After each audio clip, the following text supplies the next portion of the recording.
টাকা আত্মসাতের অভিযোগে কাটোয়ায় গ্রেপ্তার হলেন দুই তৃণমূল নেতা, আর তারপরই তীব্র জনরোষের মুখে পড়লেন তাদের অনুগামীরা। এদিকে আবার দক্ষিণ 24 পরগনার ফ্রেজারগঞ্জ পঞ্চায়েতে তৃণমূল নেতার বাড়ি থেকে উদ্ধার হলো বিপুল পরিমাণ ডিজেল। দেখুন, টাকা আত্মসাতের অভিযোগে গ্রেফতার হয়েছেন দুই তৃণমূল নেতা, তারপরই তীব্র জনরোষের মুখে পড়লেন তাদের অনুগামীরা। কিল, চড়, ঘুষি, বেধড়ক মার, কিছুই বাদ গেল না।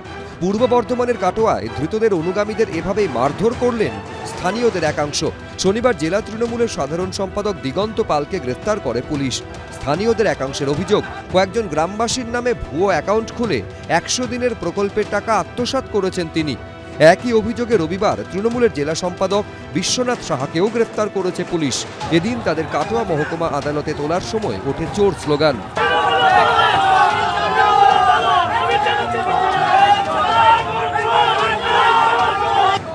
ওই সময় ধৃত তৃণমূল নেতাদের অনুগামীরা আদালত চত্বরে আসতেই তাদের মারধর করেন বিক্ষুব্ধরা। এতদিন জনগণ ভয়ে মুখ খুলতে পারেনি, আজকে জনগণ মুখ খুলছে। যারা কাটোয়াকে একদম বিষাক্ত করেছিল, সব মানুষ মুখ খুলবে আস্তে আস্তে। দুর্নীতির যে আখড়া, সেটা কিন্তু মানুষ, সাধারণ মানুষ ভয় থেকে মুক্ত হয়ে তুলে ধরবে। গোটা পশ্চিমবাংলাতেই এরকম রাজনৈতিক প্রতিহিংসা বশত তৃণমূল কংগ্রেসের নেতৃস্থানীয় কর্মীদের গ্রেপ্তার করা হচ্ছে, মূলত রাজনৈতিক প্রতিহিংসা থেকে। পুলিশ সূত্রে দাবি, এই ঘটনায় অভিযোগপত্রে প্রাক্তন তৃণমূল বিধায়ক রবীন্দ্রনাথ চট্টোপাধ্যায় সহ আরও তৃণমূল নেতাদের নাম রয়েছে। অন্যদিকে দক্ষিণ 24 পরগনার ফ্রেজারগঞ্জ পঞ্চায়েতের তৃণমূল নেতা নজরুল মোল্লার বাড়ি থেকে উদ্ধার হলো বিপুল পরিমাণে ডিজেল। স্থানীয় বাসিন্দাদের একাংশের অভিযোগ, বেআইনিভাবে মজুত করা হচ্ছিল এইসব। 1000 লিটারের বাইরে অবৈধ তেল, যে তেলের কোনো ক্যাশ মেমো নেই। আমরা বিক্ষোভ দেখাচ্ছি প্রশাসনের কাছে, এই তেলকে ইমিডিয়েটলি উদ্ধার করতে হবে এবং ওই নজরুল ইসলামকে গ্রেফতার করতে হবে, এটা আমাদের মূল দাবি। শনিবার তৃণমূল নেতার বাড়ি ঘিরে বিক্ষোভ দেখাতে শুরু করলে ঘটনাস্থলে আসে ফ্রেজারগঞ্জ থানার পুলিশ। তল্লাশি চালিয়ে উদ্ধার করা হয় 48টি ডিজেল ভর্তি ব্যারেল। পুলিশ সূত্রে দাবি, সেই সময় বাড়িতে ছিলেন না অভিযুক্ত তৃণমূল নেতা, তবে গ্রেফতার করা হয় নজরুল মোল্লার দাদা আনারুল মোল্লাকে। পাশাপাশি ধৃতের বাড়ি থেকে তৃণমূলের অঞ্চল সভাপতি প্রসেনজিৎ জানাকেও পুলিশ নিয়ে যায়। পুলিশ তাকে বের করে আনার সময় চোর চোর স্লোগান দেন স্থানীয়দের একাংশ। দীর্ঘ সময় ধরে আমাদের এখানে কর্মী সমর্থক এবং গ্রামবাসীরা এবং পুলিশকে সঙ্গে নিয়ে অভিযান চালিয়ে ওনার এখান থেকে অবৈধ তেল বের করা হয়েছে। অন্যদিকে ভয় দেখানো সহ নানা অভিযোগে গ্রেফতার হয়েছেন পূর্ব মেদিনীপুরের খেজুরি বিধানসভার পরাজিত তৃণমূল প্রার্থী রবীন চন্দ্র মণ্ডল। বর্তমানে তিনি ভগবানপুর 1 নম্বর ব্লকের তৃণমূলের সভাপতি। তার বিরুদ্ধে অস্ত্র আইনে মামলা রুজু করেছে পুলিশ। রানা দাস, ঋত্বিক প্রধান, গৌতম মণ্ডল, এবিপি আনন্দ। আমি এখান থেকে বিশ্বনাথদার কাছে যাব। এই জায়গা থেকে বিশ্বনাথদা, তৃণমূলের এত নেতারা এত রকম দুর্নীতির সঙ্গে জড়িত, সেটা তৃণমূলের শীর্ষ নেতৃত্ব জানতো না বলে বিশ্বাস হয়, নাকি তারা জানতো, জেনে শুনে কোনো সঙ্গত কারণ বা কোনো বিশেষ কারণে ব্যবস্থা নেওয়া হয়নি এনাদের পক্ষে? দেখো, মানে তৃণমূল ধরেই নিয়েছিল যে দুর্নীতির মধ্যে সবাইকে যদি ঢুকিয়ে দিতে পারি তাহলে নেতাদেরকে নিয়ন্ত্রণ করতে পারবো। আবার নেতারা কিছু করেও খেলো, চাকরি দিতে পারছে না, কোনো সুযোগ সুবিধা দিতে পারছে না সরকারিভাবে, তাহলে দুর্নীতিটার মধ্যে ঢুকিয়ে দিই, তাহলে কর্মী সমর্থকরা দুর্নীতির মাধ্যমে করে খেলো, কিছু করে খেলো। আবার এদের বিরুদ্ধে যে ফাইলপত্র হবে, সেই ফাইলপত্র দিয়ে এদেরকে নিয়ন্ত্রণ করবে। এরা ভেবেছিল যে ক্ষমতার বৃত্তের বাইরে কোনোদিন যাবে না। দেখো, ভারতবর্ষের অনেক সরকার দুর্নীতির অভিযোগে গেছে, মানে তাদের পরাজয় ঘটেছে, কিন্তু পশ্চিমবাংলাতে তৃণমূল কংগ্রেসের পরাজয় এবং তার সাথে সাথে যে নানা অভিমুখ দুর্নীতির উঠে আসছে। তুমি ভাবতে পারো, ডিজেল চুরি, তেপল চুরি থেকে শুরু করে, রেশনের দুর্নীতি থেকে শুরু করে, কয়লা পাথর বালির থেকে শুরু করে, কোন দুর্নীতি তৃণমূল কংগ্রেসের নেতারা করে? কারণ দুর্নীতিটা মমতা বন্দ্যোপাধ্যায়, অভিষেক বন্দ্যোপাধ্যায়রা প্রাতিষ্ঠানিক রূপ দিয়েছিলেন। দুর্নীতিটা তাদের তৃণমূল কংগ্রেসের রাজনীতির অংশ হিসাবে পরিণত করেছিলেন ওরা। আমি বারবার তোমার স্টুডিওতে বলেছি, তোমরা আর্কাইভ দেখো, যে দুর্নীতিটা তৃণমূল কংগ্রেসের রাজনীতির অংশ। তৃণমূল কংগ্রেস যে রাজনীতিটা করে গত 15 বছর শাসন করেছে, তাতে দুর্নীতিটা হলো অন্যতম অস্ত্র। দুর্নীতির মাধ্যমে কর্মী সমর্থকদের কিছু করে খাওয়ানো যেমন একটা উদ্যোগ ছিল, আরেকটা হলো দুর্নীতির মুখ বেড়াজালে যদি আবদ্ধ করে দিতে পারি তাহলে তারা আমার দলের বাইরে যেতে পারবে না। ফলে এখন যখন ক্ষমতার বৃত্তের বাইরে চলে গেছে তৃণমূল কংগ্রেস, সমস্ত দুর্নীতিগুলো উঠে আসছে। বর্তমান সরকার যে উদ্যোগটা নিয়েছে আমি তারিফ করছি, আমি প্রশংসা করছি যে সমস্ত দুর্নীতিগুলো বের করার চেষ্টা করছে। একটি কমিশন তারা তৈরি করেছে জাস্টিস বিশ্বজিৎ বসুর নেতৃত্বে। যেই কমিটিটা যখন ফুল ফেজে কাজ করবে, আমার ধারণা সমাজের কোনো না কোনো মানুষ তৃণমূলের দ্বারা প্রতারিত হয়েছে, তারা কোনো না কোনো ভাবে প্রতারণার শিকার হয়েছে। ফলে সমস্ত ধরনের প্রতারণাগুলো এবং সমস্ত ধরনের দুর্নীতিগুলো জাস্টিস বিশ্বজিৎ বসুর নেতৃত্বে যে কমিশন তৈরি হবে, সেই কমিশনের সামনে মানুষ রাখবে। ইতিমধ্যেই যে ধরনের পাহাড় প্রমাণ দুর্নীতি তৃণমূলের কংগ্রেসের ছোট বড় নেতার বিরুদ্ধে উঠে আসছে, প্রতিনিয়ত প্রতিদিন জেলায় জেলায় যেভাবে ধরা পড়ছে। কোচবিহারে আজকে একটা ঘটনা আমাকে শিহরিত করলো যে আবাস যোজনা থেকে শুরু করে 100 দিন কাজে বিভিন্ন প্রকল্পের উপভোক্তাদের থেকে যেভাবে তৃণমূলের নেতারা টাকা নিয়েছে, আজকে মাইক দিয়ে তাদেরকে জানাতে হচ্ছে যে অমুক তারিখে আমরা টাকা ফেরত দেব। এটা কতটা লজ্জা! মমতা বন্দ্যোপাধ্যায় তারপরেও তৃণমূল কংগ্রেসটা যদি চালিয়ে যায়, সেটা আমাদের জন্য শেমফুল হবে যে এমন একটা রাজনৈতিক দল যার আদ্যপ্রান্ত দুর্নীতির উপর দাঁড়িয়ে আছে, এমন একটা রাজনীতি নেতৃত্ব তৃণমূল কংগ্রেসের মমতা বন্দ্যোপাধ্যায়, অভিষেক বন্দ্যোপাধ্যায়, যারা গত 15 বছর এই দুর্নীতিটাকে প্রাতিষ্ঠানিক রূপ দিয়েছে, যারা আমাদের পশ্চিমবাংলার সমাজটাকে দুর্নীতিগ্রস্ত করতে সাহায্য করেছে। ফলে এটা কিন্তু আমি মনে করি বর্তমান সরকারের একেবারে শেকড় থেকে উচ্ছেদ করতে হবে। দুর্নীতিগ্রস্ত যাদের তাদেরকে জেলে যেমন একদিকে পাঠাতে হবে, আবার একই সাথে আমি মনে করি যে আইনটা কিন্তু হাতে নিলে চলবে না। একজন অধ্যাপক হিসাবে আমি বেশ বিশ্বাস করি যে অবশ্যই আইনি প্রক্রিয়ার মাধ্যমেই তৃণমূলের দুর্নীতিগ্রস্ত নেতাদেরকে শাস্তি দিতে হবে। আইনের মাধ্যমেই, আইনের প্রতি আস্থা রেখেই কিন্তু তাদেরকে প্রয়োজনে যত কঠোর শাস্তি দেওয়া সম্ভব কঠোর শাস্তি দিতে হবে, কিন্তু কখনোই আইনটাকে হাতে নিয়ে নয়। কারণ আইনের শাসন যারা প্রতিষ্ঠা করতে চায়, আইনের প্রক্রিয়ার মধ্য দিয়েই সেটা তৈরি করতে হবে। একেবারে তাই। আমি এইখানে দর্শকদের সামনে এবার যে প্রতিবেদনটা রাখবো সেটা একেবারে চোখ কপালে তুলে দেওয়ার মতন। দেখুন, তৃণমূলের তো একের পর এক কীর্তি এইবারে সামনে আসছে। এইবার যে ছবিটা আপনাদের দেখাবো, ভাবতে পারেন তৃণমূল কি দখল করেছে। একজনের বাড়ির একটা অংশ 14 বছর ধরে দখল করে একেবারে সেটাকে পার্টি অফিস হিসেবে চালিয়ে এসেছে।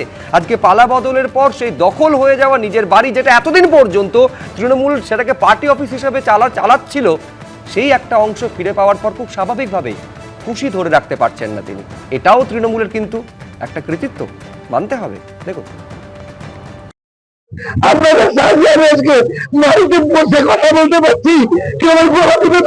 তিনি চিকিৎসক। মানুষের শরীর দখল করা রোগ জীবাণু মুক্ত করে সুস্থ করে তোলাই যাঁর কাজ। অথচ তৃণমূল আমলে দখল হয়ে গিয়েছিল তারই বাড়ির একাংশ। বেআইনিভাবে দখল করে সেখানে তৈরি করা হয়েছিল তৃণমূলের পার্টি অফিস।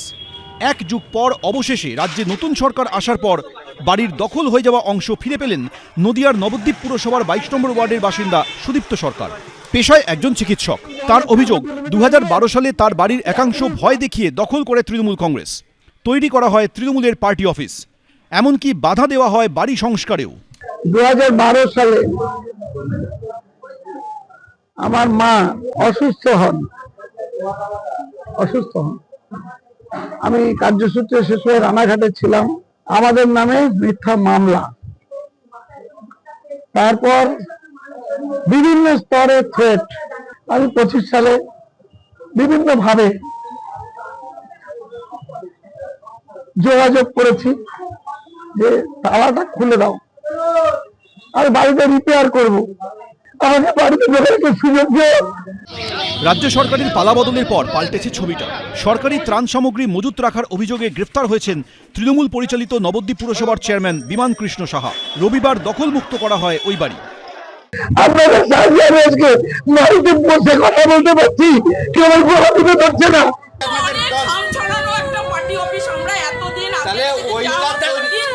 জানি না ওটার মধ্যে কি, সেটাই জানতাম। অন্য লোকের বাড়ি সেটা কি ঠিক ছিল? দখল করে পার্টি অফিস তো নিশ্চয়ই ওনাদের সঙ্গে কথা হয়েছে বা তারা দিয়েছে নিশ্চয়ই। 14 বছর পর বাড়ির দখল ফিরে পাওয়ায় হাসি ফুটেছে প্রবীণ চিকিৎসকের মুখে। প্রদ্যোৎ সরকার, এবিপি আনন্দ, নদিয়া। দেখুন, আমি বসে বসে একটা তালিকা তৈরি করছিলাম যে তৃণমূল কংগ্রেসের নেতাদের বাড়ি হোক বা পার্টি অফিস থেকে এতদিন পর্যন্ত কি কি উদ্ধার হয়েছে, সবটা করতে পারিনি, খুব সেটা স্বাভাবিক। আমি শুধু বলে দিই একবার, যেটা নিয়ে আমি সায়ন্তনদার কাছে যাব। রেশন কার্ড, আধার কার্ড, ভোটার কার্ড, জমির দলিল, টাকা তো রয়েছে থরে থরে, লাখ লাখ টাকা সাজানো, অস্ত্র, আগ্নেয়াস্ত্র, মদ, ডিজেল, হাত কামান পর্যন্ত পাওয়া গেছে তৃণমূল নেতার বাড়ি থেকে কিছুটা দূরে। আচ্ছা, ত্রিপল, ফুটবল, এই কিছুক্ষণ আগে আপনারা দেখলেন যে ময়লা ফেলার জন্য পুরসভার তরফে যে বালতিগুলো দেওয়া হয়, সেই বালতিগুলো পর্যন্ত সাজানো রয়েছে। এবং তাতে সর্বশেষ সংযোজন হচ্ছে বাড়ি, একেবারে বাড়ির একটা অংশ। সলিলদা বলছেন যে তৃণমূলের মতন সর্বভুক আর কোনো কিছু নেই, মানে বাড়ির একটা অংশ 14 বছর ধরে একটা দল দখল করেছিল। ডাক্তারবাবু বলছেন, সায়ন্তনদা আপনি দেখলেন যে কার্যত কণ্ঠরোধ করার মতন অবস্থা, এতদিন পর কার্যত মুক্তির স্বাদ পাচ্ছেন তিনি। আপনি তো সব বললেন। আমার কাছে আজকে আর একটা নতুন আইটেমের খবর এসছে, সেটা হচ্ছে রাস্তার ইট। তৃণমূল নেতার বাড়ি থেকে রাস্তার ইটও উদ্ধার হয়েছে আজকে, যেটা এখনো কোনো সংবাদ মাধ্যমে আসেনি, হয়তো কালকে বা পরশু সংবাদ মাধ্যম এসেই যাবে। আমি জেলা থেকে ফোন পেয়েছি যে রাস্তা তৈরির ইট হচ্ছিল, সেটাও লোকাল তৃণমূলের নেতা নিয়ে চলে গেছে।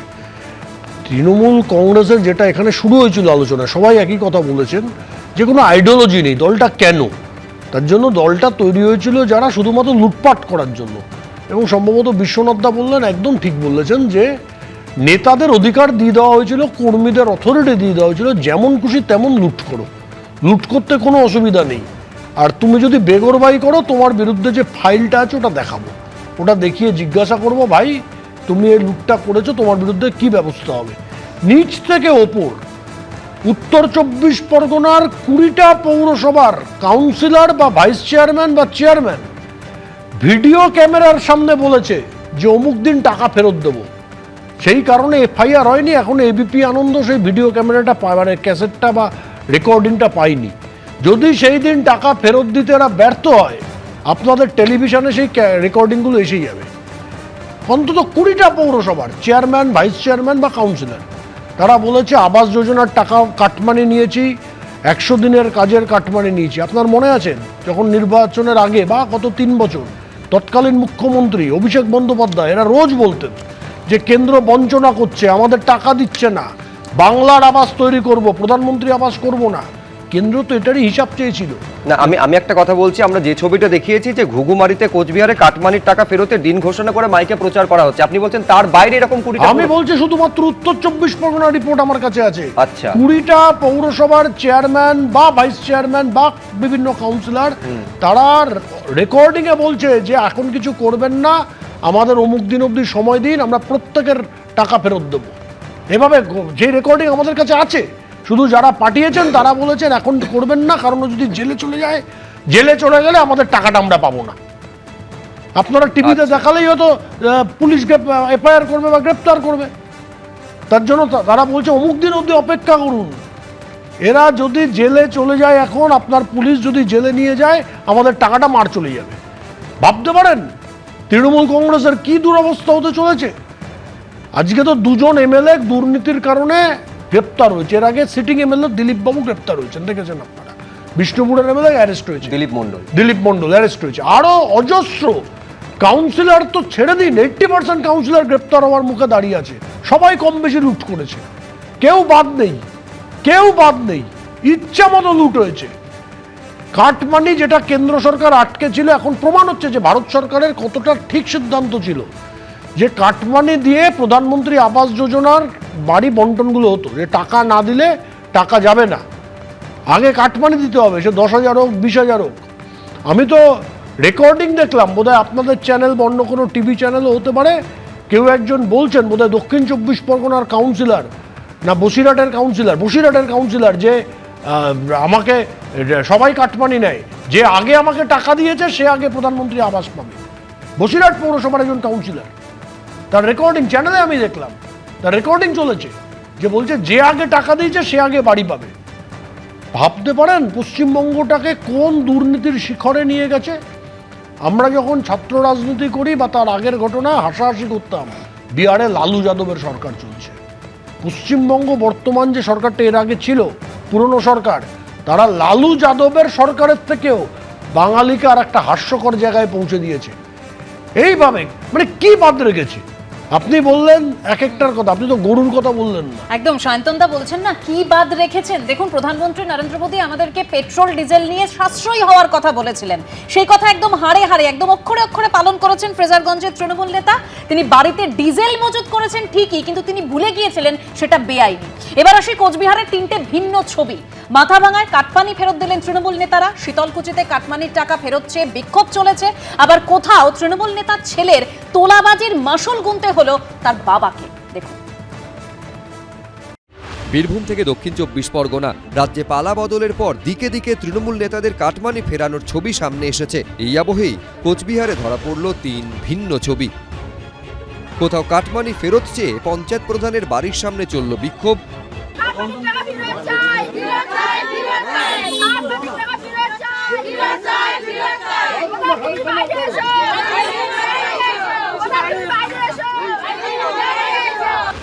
কোথাও আবার কাটমানি ফেরতের দিনক্ষণ ঘোষণা করলেন তৃণমূল পরিচালিত পঞ্চায়েতের সদস্য। পঞ্চায়েতের বাড়ির থেকে সকলেই নিজ নিজ দায়িত্বে টাকা ফেরত নিয়ে যাবেন। মাথাভাঙার পচাগড় গ্রাম পঞ্চায়েত এলাকায় আবার কাটমানি ফেরত দিতে দেখা গেল তৃণমূল নেতাদের। 2021-এ তৃণমূল আমলে দেওয়া টাকা 5 বছর পর ফিরে পেলেন গ্রামবাসীদের একাংশ। 2021-এ মানে অনেক টাকা থাকছে, পরে ধার করে না, পরে 4,500 টাকা পরে দিলাম। কুমকি দিয়ে পরে টাকাটা নিল। এখন কে টাকা রিটার্ন দিল? তখন দিল তার বাবা। যাদা বর্মন হচ্ছে কি তৃণমূলের? হ্যাঁ, তৃণমূল। বাড়ি থেকে টাকা তুলতো, আগের দিন 1,000 টাকা পেয়েছি, আজকে 2,000 টাকা পেলাম, আর 2,000 টাকা বাকি আছে টিএমসি। শুধু কাটমানি ফেরত দেওয়াই নয়, নিজেদের কুকীর্তির কথা স্বীকারও করলেন এলাকার তৃণমূল নেতারা। কবে নিয়েছিলেন টাকাটা? অনেকদিন হলো। আজকে রিটার্ন দিলেন? হ্যাঁ, দিয়ে দিছি একদম। আপনি দলের কোনো দায়িত্বে ছিলেন? হ্যাঁ, দায়িত্বে ছিলাম, বুথ সভাপতি। কোথাও আবার দেখা গেল তৃণমূল নেতা ছেলের তোলাবাজির মাসুল গুনলেন বাবা। আমার সঙ্গে ওর কোনো সম্পর্ক নাই। আপনি কি টাকা ফেরত দিলেন? আমি দিলাম 10,000 টাকা, আজকে দিলাম। 10,000 হচ্ছে আপনার ছেলের কাছে? ছেলের কাছে, আমার কাছে না, ওর নাম বাবাই। মাথাভাঙায় যখন এই ছবি, তখন শীতলকুচির বড় কৈমারি পঞ্চায়েত এলাকায় কাটমানির টাকা ফেরত চেয়ে চলল বিক্ষোভ। কত টাকা নিয়েছে আপনার? 6,000 কেন নিয়েছিল? ঘরে পাওয়ার জন্য। পঞ্চায়েত প্রধান অঞ্জলি বর্মনের স্বামীর বিরুদ্ধে এলাকায় পড়েছে পোস্টার।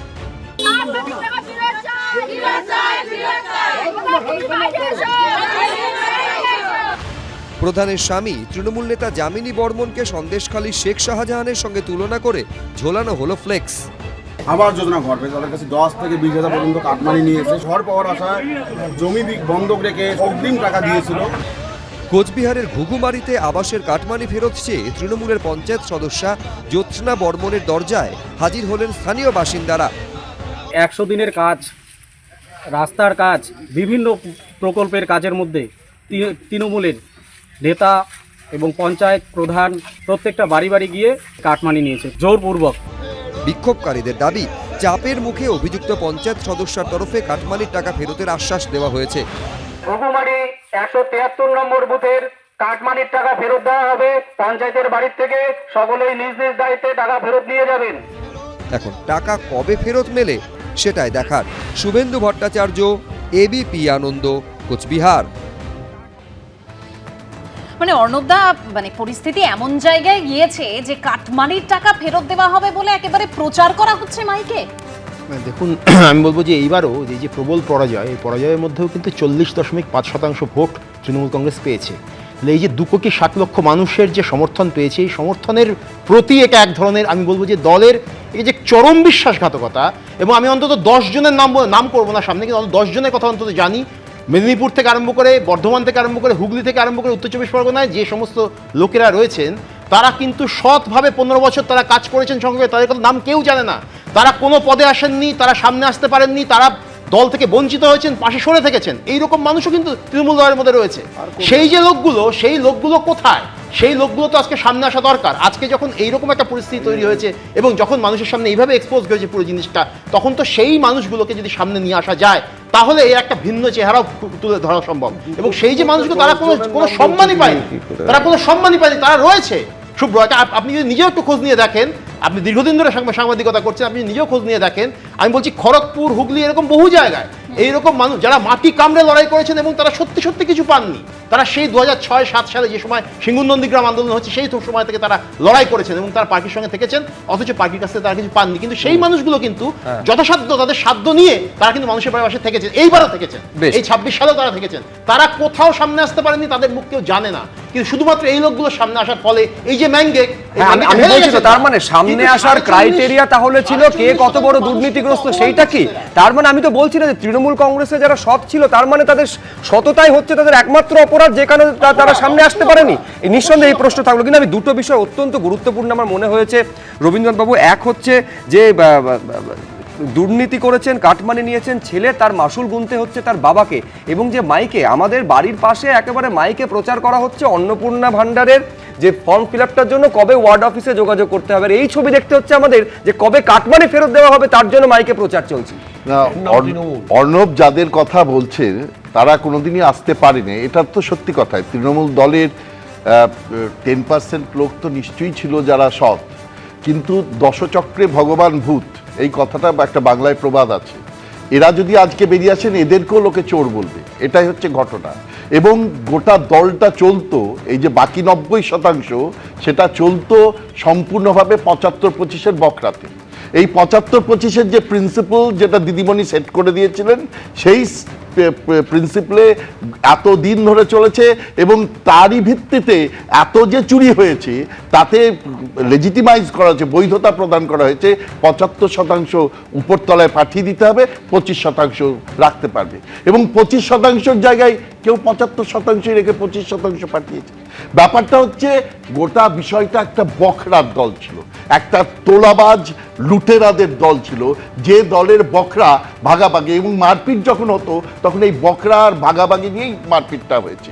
এখন ব্যাপারটা হচ্ছে এই জায়গা থেকে দাঁড়িয়ে আমার অদ্ভুত ধরনের একটা সংশয় মনের মধ্যে দানা বাঁধছে যে আমাদের ভবিষ্যৎ সরকারের কাছে আমরা কি চাইবো। আমরা চাইবো তো একটা রাজ্যের উন্নয়ন হোক। যে পরিমাণ 2,40,00,000 লোক ভোটার দিয়েছে তাদের মধ্যে আমি ধরে নিচ্ছি 50 লক্ষ এরকম চোরাই বদমাইশ চোর জোচ্চোর যারা তৃণমূলকে সাপোর্ট করতো এবং তাদের পরিবারের লোকেরা আছে। তাহলে এই লোকগুলোকে যদি 24 লক্ষ হয়, অর্থাৎ 10% হয় তাদের পরিবারের লোক, এদেরকে ধরতে গেলে তো একটা বিরাট এফোর্ট দিতে হবে এবং তার যে বিচার প্রক্রিয়ায় আনা, যেটা নিশ্চয়ই কাম্য ব্যাপার, আমি মনে করছি না কাম্য ব্যাপার নয়, কিন্তু তাহলে রাজ্যের উন্নয়নটা কি হবে? কারণ 50 বছর রসাতলে পাঠিয়ে দিয়েছে এই রাজ্যটাকে এই তৃণমূল দল। সুতরাং এই রাজ্যটাকে ফের আবার উন্নয়নের ভিতের উপর দাঁড় করাতে গেলে কি করে করবে সরকার? মানে সরকারের সামনে দুটোকে সমানভাবে গুরুত্ব দিতে হবে, এক উন্নয়নকে গুরুত্ব দিতে হবে। এই দিকে যদি শুধু আমরা তাকিয়ে চলে যাই তাহলে হবে না। মানে আমাদেরকে উন্নয়নটাকে সমানভাবে নিয়ে আসতে হবে, যে উন্নয়নের কথাই মানুষ ভেবেছে যে পশ্চিমবঙ্গ একদিন সোনার পশ্চিমবঙ্গ। একদম রবীন্দ্রনাথ বাবু বলছেন যে রাজ্যকে একেবারে রসাতলে পাঠিয়ে দিয়েছে। অন্যদিকে মনে পড়ে যাচ্ছে সেই মেসির অনুষ্ঠান যুবভারতীতে কি পরিমাণ বিশৃঙ্খলা তৈরি হয়েছিল, একেবারে সেই সুন্দর অনুষ্ঠানটাকে রসাতলে পাঠিয়ে দিয়েছিলেন। মেসি কাণ্ডে এবার সেই ফাইল খুলেছে। প্রাক্তন ক্রীড়ামন্ত্রী অরূপ বিশ্বাসের বিরুদ্ধে এফআইআর দায়ের করলো বিধাননগর দক্ষিণ থানা। আঘাতের হুমকি, তোলাবাজি, ভয় দেখানো, অপরাধমূলক ষড়যন্ত্র, প্রতারণা সহ 5টি ধারায় মামলা করা হয়েছে। তার মধ্যে রয়েছে জামিন অযোগ্য ধারাও। দেখুন।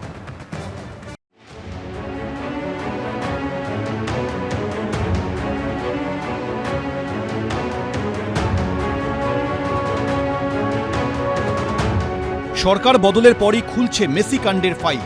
প্রাক্তন ক্রীড়ামন্ত্রী অরূপ বিশ্বাসের বিরুদ্ধে জামিন অযোগ্য ধারায় দায়ের হলো এফআইআর। অনুষ্ঠানের মূল উদ্যোক্তা শতদ্রু দত্তের অভিযোগের ভিত্তিতে এফআইআর দায়ের হলো বিধাননগর দক্ষিণ থানায়। গত বছর 13ই ডিসেম্বর যুবভারতীতে মেসির অনুষ্ঠান ঘিরে চরম বিশৃঙ্খলা তৈরি হয়। মেসির একেবারে গা ঘেঁষে ছবি তোলার চেষ্টা করেন নেতা, মন্ত্রী, ভিভিআইপি ও তাদের পরিবারের সদস্যরা। লিওনেল মেসির গায়ে কার্যত লেপ্টে ছিলেন তৎকালীন ক্রীড়ামন্ত্রী অরূপ বিশ্বাস। নেতা মন্ত্রীদের উপদ্রবে মাত্র 15-20 মিনিট পরই মাঠ ছাড়েন মেসিরা। হাজার হাজার টাকা দিয়ে টিকিট কেটেও মেসিকে দেখতে না পেয়ে ক্ষোভে ফেটে পড়েন দর্শকরা। তারপরই গ্যালারি থেকে বোতল ছোড়া, মাঠে ঢুকে তাণ্ডব, ভাঙচুর চালানো হয়। ঘটনায় গ্রেফতার করা হয় অনুষ্ঠানের মূল উদ্যোক্তা শতদ্রু দত্তকে। রাজ্যে পালাবদল হতেই প্রাক্তন ক্রীড়ামন্ত্রীর বিরুদ্ধে অভিযোগ দায়ের করলেন তিনি। অরূপ বিশ্বাস নিজের পাওয়ারের মিসইউজ করে এসব জিনিস করেছে, এইগুলো আমি কমপ্লেন করেছিলাম নতুন ফেস এফআইআরে, তারই কগনিজেন্সে নিয়েছে পুলিশ। প্রাক্তন ক্রীড়ামন্ত্রীর বিরুদ্ধে তোলাবাজি, ভয় দেখানো, সরকারি ও রাজনৈতিক ক্ষমতার অপব্যবহার, নিজেদের আর্থিক লাভের জন্য অনুষ্ঠানের জন্য ইস্যু করা বিনামূল্যের টিকিট বিক্রির মতো অভিযোগ তুলেছেন শতদ্রু দত্ত। অভিযোগপত্রে তিনি লিখেছেন, অরূপ বিশ্বাস বারবার বিরাট পরিমাণে বিনামূল্যের টিকিট, অ্যাক্রেডিটেশন কার্ড এবং ক্লোজ প্রক্সিমিটি পাস দাবি করেন। তিনি প্রত্যক্ষ ও পরোক্ষভাবে হুমকি ও চাপ দিতে থাকেন যে তাকে ছাড়া অনুষ্ঠানটি সুষ্ঠুভাবে করা সম্ভব হবে না এবং গুরুতর সমস্যা হবে। এই জবরদস্তি, ভয়ভীতি অনুষ্ঠান ব্যাহত হওয়ার আশঙ্কায় বাধ্য হয়ে মন্ত্রীকে প্রায় 22,000 টিকিট, অ্যাক্রেডিটেশন কার্ড এবং ক্লোজ প্রক্সিমিটি পাস দিয়েছিলাম। এই টিকিটগুলি স্বেচ্ছায় দেওয়া হয়নি, বরং ধারাবাহিক চাপ ও ভয় দেখিয়ে নেওয়া হয়েছিল। আমি তো মামলা প্রথমে একটা এফআইআর করেছিলাম, এখন আমার রিভাইজ এফআইআর করলাম। টিকিট যে উনি যে কমপ্লিমেন্টারি টিকিটগুলো উনি গাইজরি করে আমার থেকে নিয়েছিলেন, কে? অরূপ বিশ্বাস। বিজয়গড় থেকে রাত্রির টিকিটও বেঁচেছে। আমার কাছে এফবিতে কমপ্লেন এসছে, কত লোক রিফান্ড চাইছে যারা জীবনের টিকিটই অনলাইনে কাটেনি। তাহলে কি করে তারা টিকিটটা পেলো? 22,000 টিকিট তো উনি নিয়েছিলেন, তাহলে কে করবে? আপনার কাছে এভিডেন্স রয়েছে যে এইগুলো বিক্রিও হয়েছে? অ্যাবসলুটলি আমার কাছে এভিডেন্স রয়েছে। আমি নাহলে এভিডেন্স ছাড়া পুলিশকে এভিডেন্স দিয়েছি বলেই তো এফআইআরটা হয়েছে, নাহলে কি এমনি এমনি নিয়ে নিত? প্রাক্তন ক্রীড়ামন্ত্রীর বিরুদ্ধে আঘাতের হুমকি, ভয় দেখানো, অপরাধমূলক ষড়যন্ত্র, যৌথ ফৌজদারি ধারাসহ প্রতারণার অভিযোগে জামিন অযোগ্য ধারায় মামলা রুজু করা হয়েছে। সৌমিত্র রায়, আবির দত্ত, এবিপি আনন্দ, কলকাতা।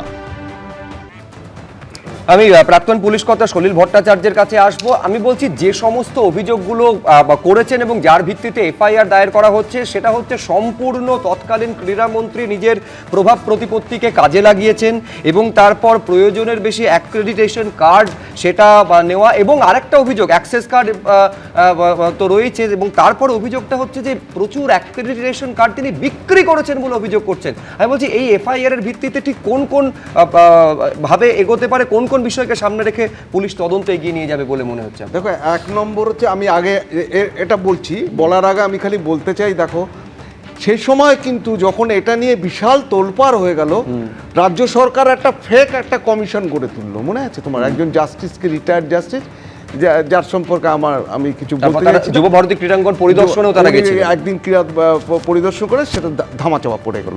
মানে যেমন তোমার জমি, নন্দীগ্রামে জমিহারা আন্দোলন, তারপরে তাকে আবার মন্ত্রী করে দেওয়া হলো, তদানীন্ত হোম সেক্রেটারি আবার দাঁড়িয়ে গেলেন, উনি মন্ত্রী হয়ে গেলেন, এসব তো ঘটনা। এবং খালি তাই না, তুমি সেই সময় এটা তো ধামাচাপা পড়ে গেল। এখন যেটা করা হয়েছে, প্রাক্তন ক্রীড়ামন্ত্রী সেই হাতে লেখা পদত্যাগপত্র সলিলদা যেখানে বানান পর্যন্ত ভুল করেছে, অশিক্ষিতকে পড়াশুনো জানে না 3-4টে মিনিস্ট্রি চার্জে দিয়ে দেওয়া হয়েছে। কারণ কি?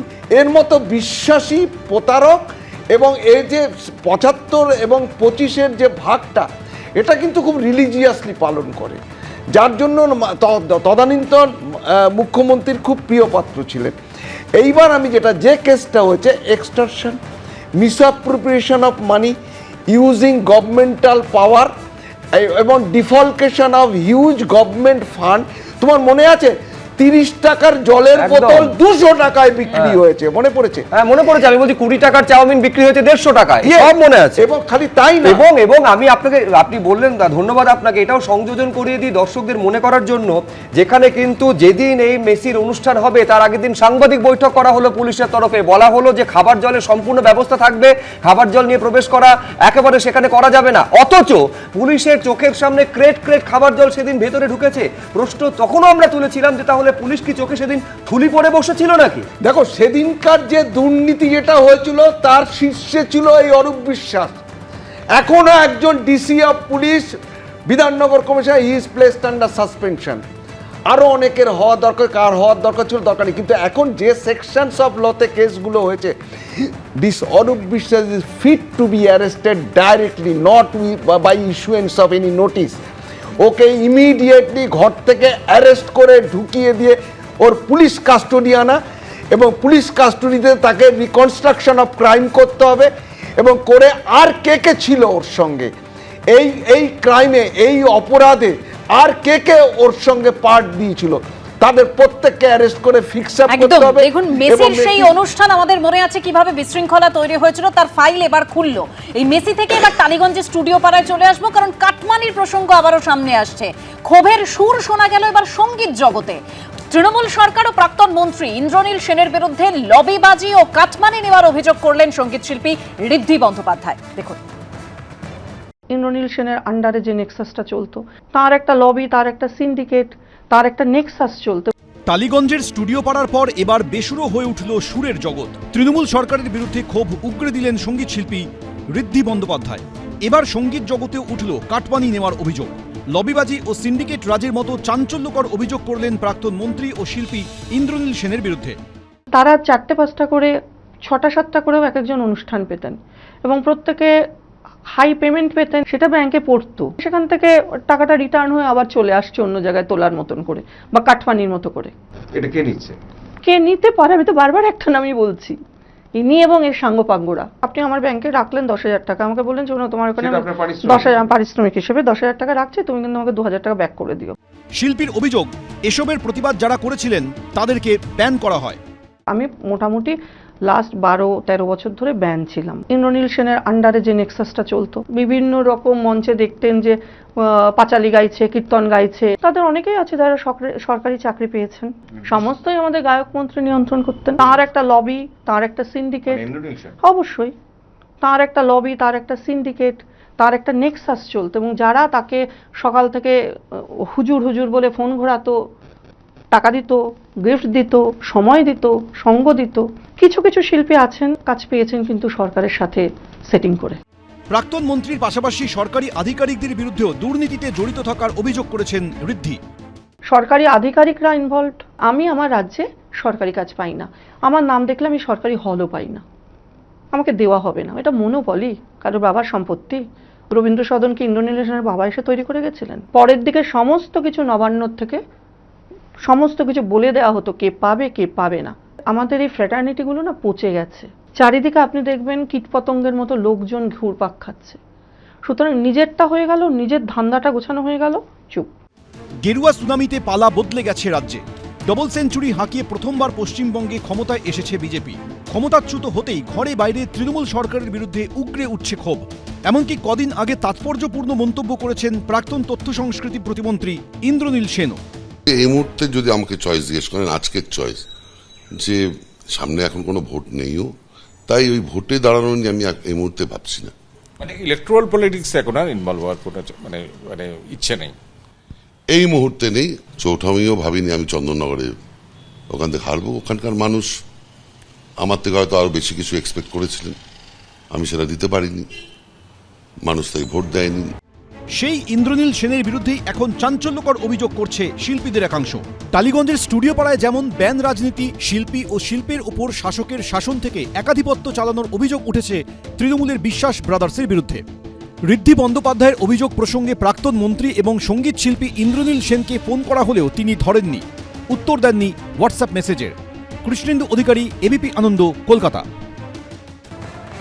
আমি বিশ্বনাথদার কাছে আসবো এই জায়গা থেকে। বিশ্বনাথদা, মানে সেটা কাটমানি বলুন বা দুর্নীতি বলুন, যেরকম শিক্ষাক্ষেত্রে ছড়িয়ে পড়েছিল, ক্রীড়াক্ষেত্রে ছড়িয়ে পড়েছিল, বিনোদন জগৎ, পাশাপাশি সঙ্গীত জগৎ, মানে সর্বক্ষেত্রে এরকম কাটমানির জায়গা, মানে গান গাইতে গেলেও কাটমানি।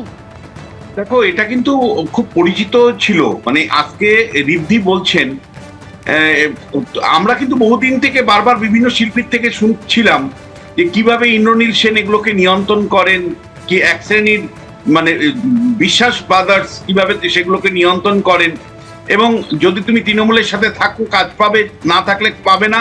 এবং মানে সরকারি যে অনুষ্ঠানগুলো শিল্পীদের যে পারিশ্রমিক দেওয়া হয়, সম্মানিক দেওয়া হয়, তার একটা অংশ যে কাটমানি হিসাবে নেওয়া হতো, এটা কিন্তু খুব প্রচলিত ছিল। আজকে তৃণমূল হেরে গেছে, এটা উঠেছে, কিন্তু এটা এই প্রাতিষ্ঠানিক দুর্নীতি পার্ট হিসাবে সর্বত্র তুমি দেখতে পাচ্ছ। কিন্তু যেটা আমাদের মাথা হেড করে দিয়েছিল, ভারতবর্ষের সমস্ত শহরগুলো, যে শহরগুলোতে মেসি গিয়েছিলেন, অত্যন্ত দক্ষতার সাথে সেই শহরগুলো ফুটবল এর ম্যাচ আয়োজন করেছিল। আর আমরা যারা ফুটবলের মক্কা বলা হয় কলকাতাকে, আমাদের মাথা হেড হয়ে গিয়েছিল তৃণমূল কংগ্রেস সরকারের জন্য। আমাদের বাঙালিদের মানে মাথা হেড হয়ে গেছিল মমতা বন্দ্যোপাধ্যায়ের জন্য, ব্যর্থতার জন্য, যে কিভাবে একটা দুর্নীতির জন্য, কিভাবে টাকা রোজগার করবার জন্য, এবং কিভাবে বেয়াল্লাপনা করবার জন্য, এবং অরূপ বিশ্বাসরা কিভাবে আমাদের বাঙালিদের মাথা হেড করে দিয়েছিল একটা মেসির অনুষ্ঠানে। তারপরে মমতা বন্দ্যোপাধ্যায়ের নির্লজ্জের মতন বলতেন বাংলা বাঙালির কথা। কিভাবে মেসির অনুষ্ঠানকে কেন্দ্র করে আমাদের মাথা হেড হয়ে গেছিল। এবং তোমাকে আমি বলছি যে এগুলো কিন্তু প্রপার তদন্ত করা উচিত। এক দোষীদের মানে একদম শাস্তি একেবারে তদন্ত হওয়া উচিত বলছেন বিশ্বনাথ চক্রবর্তী।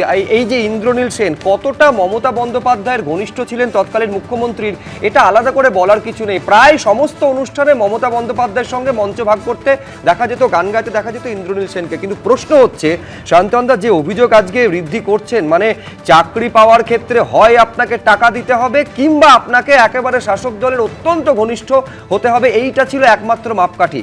গান গাওয়ার ক্ষেত্রে, সঙ্গীত জগতের ক্ষেত্রেও তাই। তার মানে অভিযোগ অনুযায়ী ইন্দ্রনীল সেনের কার্যত সঙ্গীত জগতে কি মৌরসী পাট্টা চলতো নাকি? না, যিনি অভিযোগ করছেন তাকে আপনাদের জিজ্ঞাসা করা উচিত, এতদিন করেননি কেন, কি করেছেন এই 15 বছর, কেন করেননি? কিছু প্রসাদ পাওয়ার আশায় করেননি? এটা তো সবাই জানে। ইন্দ্রনীল সেন গায়ক হিসেবে অনেক বড়, আমি তার গানের ভক্ত, কিন্তু তার এই ধরনের আচরণ, এটা তো সাংস্কৃতিক জগতের লোকজন জানে, সরকারের লোকজন জানে, যারা আমরা রাজনীতি করি আমরা জানি, সকলেই জানি। আর এই যে আপনি বলছেন না মমতা বন্দ্যোপাধ্যায়ের সঙ্গে মঞ্চ ভাগ করে নিত, আপনি এবিপি আর্কাইভে খুঁজে পাবেন, শুধু মঞ্চ ভাগ করা নয়, মমতা বন্দ্যোপাধ্যায় ওনাকে মঞ্চে বলে দিতেন গানটার সুর ঠিকঠাক হচ্ছে না, এইভাবে গানটা গান বলে ওনাকে গান শেখাতেন ইন্দ্রনীল সেনকে। এই দৃশ্য, আর উনি এত বড় একজন গায়ক হয়ে সেটা উনি মঞ্চে দাঁড়িয়ে মেনে নিতেন। মানে এদের কোনো মেরুদণ্ড আছে কি না, শুধুমাত্র কিছু পয়সা কড়ি তোলার অধিকার পেয়ে গেছেন বলে এদের যা করতে বলা হয়েছে এরা তাই করেছে। আর যিনি বলছেন তিনি এখন কেন বলছেন, এই যে বিশ্বাস ব্রাদার্স, একটা মানুষের বেঁচে থাকতে কত টাকা লাগে, এই যে কথাগুলো শুনছি যেখানে ঋদ্ধি বন্দ্যোপাধ্যায় বলছেন, এবং একই সঙ্গে এটাও তো সত্যি কথা, শান্তনদা বললেন যে উনি একজন গুণী শিল্পী, এ বিষয়ে সংশয় নেই কোনো। তো তিনিও যখন এই জিনিসটায় জড়িয়ে পড়ছেন, তার মানে হচ্ছে কোথাও একটা অস্বাভাবিক লোক, এই অস্বাভাবিক লোক কোথাও একটা চালিত করছে তাকে। তার যে শিল্পী সত্তা, সেই শিল্পী সত্তাকে ছাপিয়ে যাচ্ছে হচ্ছে এই লোভের সত্তা। এই লোভের সত্তাটাকে কেন ছাপে? মানুষের চাহিদা কতটা থাকতে পারে, কতটা চাওয়া থাকতে পারে? আমি তো মনে করি না যে মানুষের এই পরিমাণ লোভ থাকতে পারে সেই মানুষ শিল্পী হওয়ার যোগ্য। শিল্পী কোনো একটা জায়গায় রেস্ট্রেন করবে নিজেকে, যদি সে দেখে যে এই যে এরকম কোনো কিছু রয়েছে, সেই জায়গা থেকে হয় সেখানে সে রেস্ট্রেন করবে এবং সে অন্তত বলবে যে না, এই জিনিসটাকে আটকান। এবং এই মেসির ক্ষেত্রে একটা সত্যি কথা যে পশ্চিমবঙ্গে এখানে কলকাতা শহরের পর 3টে শহরে মেসি গিয়েছেন। উনি ব্যাঙ্গালোরে গিয়েছিলেন, উনি মুম্বাইতে গিয়েছিলেন, উনি দিল্লিতে গিয়েছিলেন, কোথাও তো কোনো সমস্যা হয়নি। তার মানে অযোগ্য কতগুলো লোক, যে লোকগুলোর কোনো যোগ্যতা নেই, যারা মেসির উচ্চতা বোঝে না, এবং মেসিকে নিয়ে মানুষের যে একটা প্রচণ্ড আগ্রহ বা আনন্দ বা উচ্ছ্বাস, সেই উচ্ছ্বাসটাও বোঝে না, সেটা তারা জল ঢেলে দিতে পারে। এবং সেই জল ঢেলে দিয়েছে তারা এতটাই ক্ষমতার একটা অপব্যবহার করে, তারা ভেবেছিল সেই ক্ষমতা চিরকাল তাদের থাকবে। আমি এইবারে যে ছবিটা আপনাদের সামনে রাখবো, আমি বলছি না যে একের পর এক প্রতিবেদন আপনাদের চোখ কপালে তুলে দেবে। ইনি তখন মন্ত্রী ছিলেন, মানে মন্ত্রী মশাই সান্ধ্য ভ্রমণে বেরোবেন, তিনি হাঁটতে বেরোবেন, তিনি ময়দানে হাঁটতে বেরোবেন, যার জন্য সেই ময়দানে খেলা বা প্র্যাকটিসের যে শিডিউল, সেই শিডিউল হয় প্রি শিডিউল করতে হতো, মানে তার হাঁটতে বেরোনোর সময়ের আগে সেই খেলা শেষ করতে হতো, কিংবা তার সেদিনের জন্য বন্ধ করতে হতো। মন্ত্রী মশাইয়ের দাপট বলে কথা। দেখুন হাওড়ার এই মন্ত্রী সম্পর্কে কি অভিযোগ সামনে আসছে বিরতিতে যেতে যেতে। দেখুন, মন্ত্রীবাবু যেই ঢুকলেন সেখানে সঙ্গে সঙ্গে আমাদেরকে বেরিয়ে যেতে হতো, রেফারিকে আমাদের বলতে হতো একটু তাড়াতাড়ি করে ম্যানেজ করুন। রাজ্যের প্রাক্তন মন্ত্রী অরূপ রায় হাঁটতে আসবেন, সেজন্য আগে থেকেই ফাঁকা করে দেওয়া হতো হাওড়া স্টেডিয়াম। খেলার মাঠ থেকে বেরিয়ে যেতে হতো খেলোয়াড়দেরই। পূর্বতন তৃণমূল সরকারের আমলে এটাই নাকি ছিল অলিখিত নিয়ম। এবার এমনই অভিযোগ উঠল রাজ্যের প্রাক্তন সমবায় মন্ত্রী ও বর্তমানে হাওড়া মধ্য কেন্দ্রের তৃণমূল বিধায়ক অরূপ রায়ের বিরুদ্ধে। তৃণমূল বিধায়ক অরূপ রায়ের বিরুদ্ধে চাঞ্চল্যকর অভিযোগ। পূর্বতন সরকারের আমলে সরকারি স্টেডিয়াম, যে হাওড়া স্টেডিয়াম, সেই হাওড়া স্টেডিয়ামে রোজ বিকেলে শরীরচর্চার জন্য রাজ্যের প্রাক্তন মন্ত্রী অরূপ রায় এই হাওড়া স্টেডিয়ামে হাঁটতেন। যে সময় তিনি এই হাওড়া স্টেডিয়ামে হাঁটতেন, সেই সময় এই গোটা হাওড়া স্টেডিয়ামকে একেবারে খালি করে দেওয়া হতো। হাওড়া স্টেডিয়াম, যার পোশাকি নাম কিংবদন্তি ফুটবলার শৈলেন মান্নার নামে রয়েছে, সেখানেই উঠেছে এই মারাত্মক অভিযোগ। হাওড়া ডিস্ট্রিক্টে যখন কোনোভাবে আমরা যদি এই মাঠটা একটুখানি পেয়েছি, ধরুন 2-1 দিনের জন্য, সেইখানে তখন কি হতো, বেলা 4টের আগে আমাদের মাঠ ছেড়ে দেওয়ার কথা বলতো। তখন অরূপ রায় হাঁটবেন, এবার ওনার যারা সঙ্গী সাথী হয় তারা আমাদের আগে বলে দিত 4টের মধ্যে খেলা শেষ করতে হবে। স্টেডিয়াম পুরো ফাঁকা থাকে, তিনি হাঁটতেন, তার আরও সব লোকজন আছেন তারা একসঙ্গে হাঁটতেন। এটা সারাক্ষণ মোটামুটি সারা বছর চলছে। অভিযোগ এটাই ছিল হাওড়া স্টেডিয়ামে রোজ নামচা। তবে এখানেই শেষ নয়। কলকাতা লিগের বেশ কিছু ম্যাচ হতো এই হাওড়ার শৈলেন মান্না স্টেডিয়ামে। অন্যান্য স্টেডিয়ামে দুপুর 2:30-3টে নাগাদ লিগের ম্যাচ শুরু হলেও হাওড়া স্টেডিয়ামে নির্ধারিত সময়ের আগেই শুরু করতে হতো ম্যাচ, কারণ মন্ত্রী অরূপ রায় ইভিনিং ওয়াকে আসবেন, তাই তার আগেই ফাঁকা করতে হতো স্টেডিয়াম। উঠেছে এমনই অভিযোগ। রেফারিকে আমাদের বলতে হতো একটু তাড়াতাড়ি করে ম্যানেজ করে, 2টোর মধ্যে আমাদের শুরু করতে হতো। এবার প্রত্যেকটা টিম তখন ওই দুপুর গরমে খেলতে রাজি হতো না, যার জন্য এই মাঠটা আমরা ইউটিলাইজ করতে পারিনি। শুধু ফুটবল নয়, হাওড়া স্টেডিয়ামের একটা অংশে চলে ক্রিকেট প্র্যাকটিসও। সেখানেও অভিজ্ঞতাটা একই। নিয়ে এলেই আমাদেরকে বেরিয়ে যেতে হতো। যেই হয়তো প্র্যাকটিস করতে করতে অরূপদা যেই এসে গেলেন, মন্ত্রীবাবু যেই ঢুকলেন, সেখানেই সঙ্গে সঙ্গে আমাদেরকে বেরিয়ে যেতে হতো। এটা মানে অলিখিতই একটা ছিল, বলাই ছিল যে তোমরা তার আগে যত খুশি প্র্যাকটিস করে নাও, কিন্তু নিয়ে এলে বেরিয়ে চলে আসতাম। যদিও রাজ্যের প্রাক্তন সমবায় মন্ত্রী অরূপ রায়ের দাবি, তার বিরুদ্ধে ওঠা সব অভিযোগ মিথ্যে। না, এটা ঠিক নয়। যেদিন মাঠে খেলা থাকতো সেদিন হেলিপ্যাডে মাঠে হাঁটতাম। এই কথাগুলো ঠিক নয়, একদম ঠিক নয়, মিথ্যে কথা। হাঁটার সময় কি আপনার স্টেডিয়ামের সমস্ত গেট বন্ধ করে দেওয়া হতো? না, হাঁটার সময় না, কোনো বাজে কথা। সিনিয়র সিটিজেন হাঁটতো তো, অনেকে হাঁটতো, বাইরের লোকেরা হাঁটতো, খেলাধুলো ক্রিকেট খেলতো ছেলেরা। এটা বাজে কথা, অতিরঞ্জিত। আমি একা কখনই হাঁটতাম না। রাজ্যে তৃণমূলের ভরাডুবির মধ্যেও হাওড়া মধ্য আসন থেকে 16,000-এর বেশি আসনে জিতেছেন তৃণমূল প্রার্থী অরূপ রায়। স্থানীয় বাসিন্দাদের দাবি, ভোটে জিতলেও সরকার চলে যাওয়ার পর থেকে আর হাওড়া স্টেডিয়ামে হাঁটতে আসছেন না অরূপ রায়। সৌমিত্র রায়, এবিপি আনন্দ। মানে রবীন্দ্রনাথ বাবু সেই গানের লাইনটার কথা মনে পড়ে যাচ্ছে যে ও মন্ত্রীমশাই, ষড়যন্ত্রীমশাই থেমে থাক, কিন্তু প্রাক্তন মন্ত্রী তিনি তো থেমে থাকতেন না, তার হাঁটার জন্য খেলার প্র্যাকটিসটা থেমে যেত। এটা তো হয়েছে মানে প্রাতিষ্ঠানিকভাবে হয়ে এসছে। দেখুন, যে ইন্দ্রনীল সেনের কথা বললেন, এরা তো ছিল বুদ্ধিজীবী, এরাই তো গোটা বুদ্ধিজীবী মহলটাকে কন্ট্রোল করত। আরও একজন বিখ্যাত সাহিত্যিক যে বলেছে 100 বছর বাদে মুখ্যমন্ত্রীর কবিতা ঘরে ঘরে প্রচারিত হবে। এই লোকগুলো দেখবেন এবার তারাও হয়তো কিছু কাটমানি খেয়েছেন। এই যে বিভিন্ন সাহিত্যিক বুদ্ধিজীবী, এখনো তো সেই ছাত্র নেতাগুলোর নামই এলো না, যে ছাত্র নেতাগুলো অনলাইন অ্যাডমিশন হয়নি বলে মানে দিস্তা দিস্তা টাকা খেয়েছে এবং গরিব মানুষকে টাকা দিতে হয়েছে তার ছেলেকে ভর্তি করবার জন্য। সুতরাং গোটা রাজ্যতে এমন একটা প্রাতিষ্ঠানিকভাবে চালু হয়েছিল, কোনো রকম কাটমানি ছাড়া কোনো জায়গায় কিছু করাবেন, এবং মন্ত্রী যদি যুক্ত থাকেন তাহলে তিনি যা বলবেন সেটা কি তৃণমূলের যারা নেতৃত্ব সেটাকে তাকে মেনে নেবে এবং তার বিরুদ্ধে কিছু যাবে না। এই জায়গা থেকে দাঁড়িয়েই তো মানুষের চওড়া হাসি নিয়ে এই ইলেকশনের পরে এসেছে। সুতরাং সেই চওড়া হাসি আরো চওড়া হোক, সেই আমাদের কল্পনা, সেই আমাদের আশা। এবং দেখো, মানে সেইটা কিন্তু তোমার এই 75 আর 25-এর ভাগটা কিন্তু পুরোটা কিন্তু সরকারিভাবে ঘোষিত হয়ে গেছিল।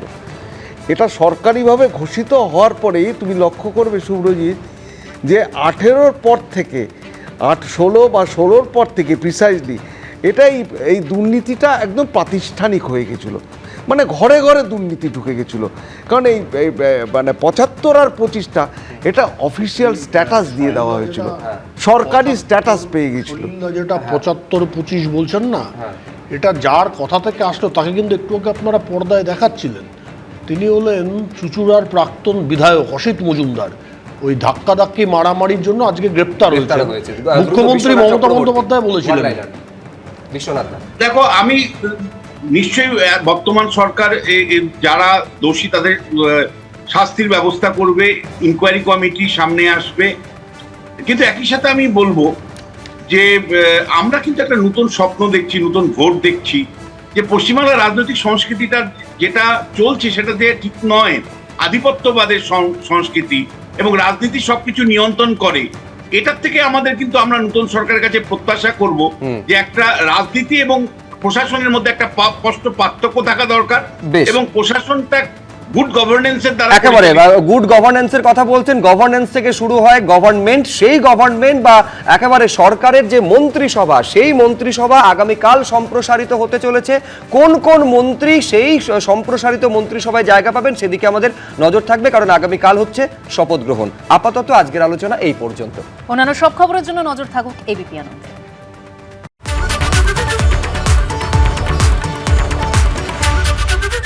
এবিপি আনন্দ, এগিয়ে থাকে, এগিয়ে রাখে।